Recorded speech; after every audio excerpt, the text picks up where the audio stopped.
Carolyn Harris.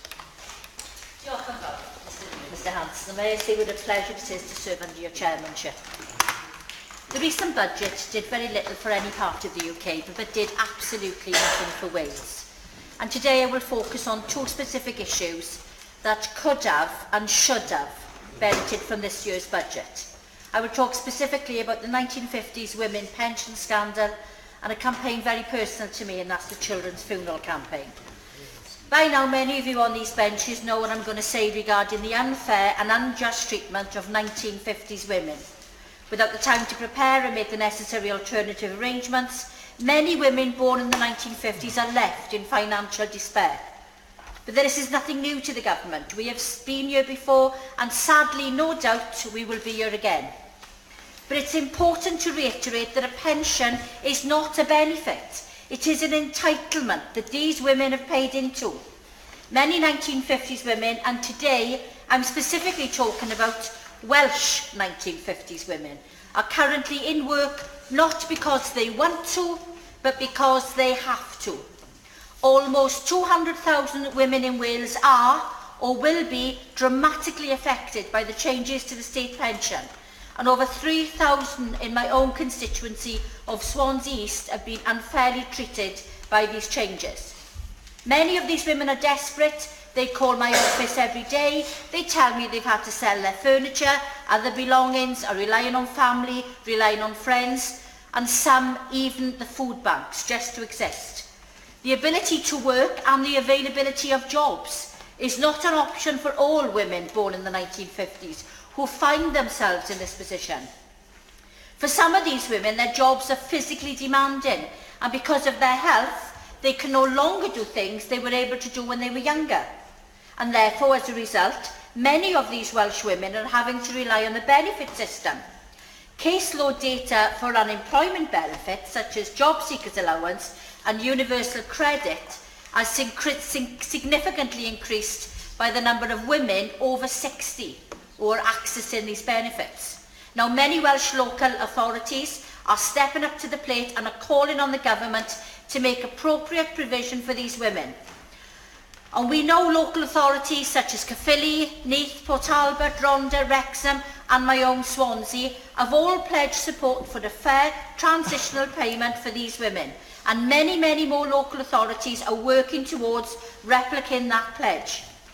We must be a voice for 1950s women, and we must not give up, because to this government's dismay, the problem is not going away. I'm proud to say that the Welsh Government gives free bus passes to every individual of 60 and over.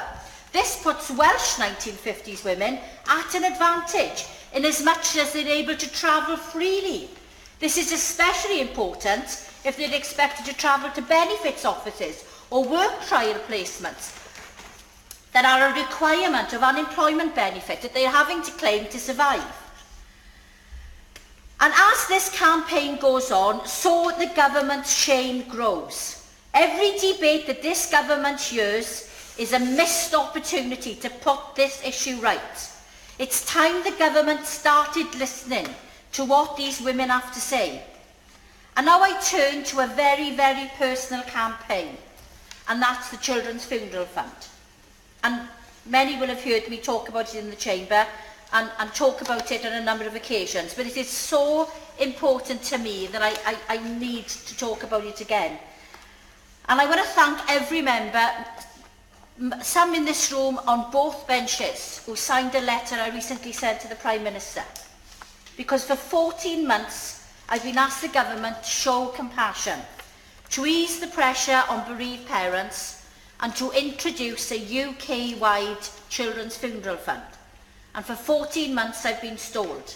I've had my hopes raised, only to be overlooked on budget day, not once, but twice.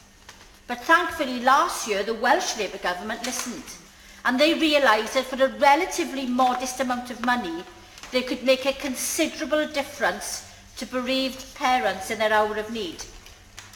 They established a Children's Funeral Fund, meaning that across Wales, thanks to the additional support from many national and independent undertakers, parents can bury their children without the added worry of how they're going to afford it. Sadly, every year around 10,000 parents are left devastated by the death of their child, and the grief, I know from personal experience, is indescribable.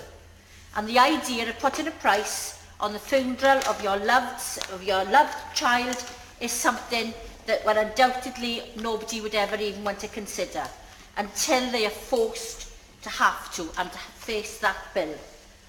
Now, councils around the UK have made concessions, and they too have looked at scrapping the fees. And as a result of my campaign, and I'm very proud of my campaign, I'm pleased to say that many have now scrapped their fees. But for some councils, reduced budget means that it's just not an option.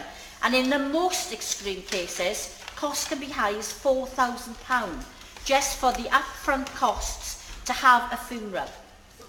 But even if every one of the 5,000 children that tragically die every year lived in an area which charged £4,000, the fund would still only need to be 10 million annually.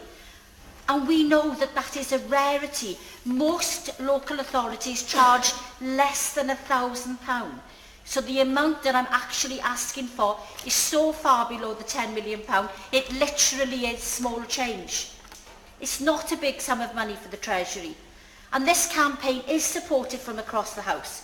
I've met and I continue to meet with ministers to explain why this fund is so crucial to families. But nobody's listening to me. But I'm proud to be able to say that the ministers that I have met, that they need to follow Wales's example. I've seen firsthand the difference it makes. Last summer, I was in a funeral directors, a co-op funeral directors. When a young couple came in, they had just lost twins. They'd stillborn twins. The funeral director wasn't charging them for the funeral. And when I could tell them that the Welsh Government was not going to charge them for the funeral, the relief was palpable. They'd lost their children. They couldn't lose anything else. So it's so important that this government listens to what I'm saying, please, and follow the lead of the Welsh Government and make this happen. I can't talk anymore. Just please listen. Thank you. Jones.